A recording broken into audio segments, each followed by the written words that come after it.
বুঝা গেছি বেগুন খেতে সার বেশি দিছো।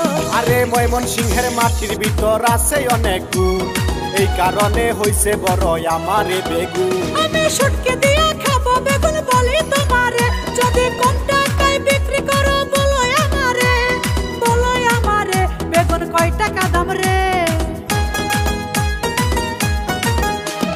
ওই ছাড়া তোর কালা বেগুন ভালো লাগে রে, কত টাকা বিক্রি করবা বলো আমারে। আরে ওইসে রে তুই আমার বেগুন কিনতে পারবি না, উল্টা পাল্টা দাম বলিয়া ভেজাল করিস না।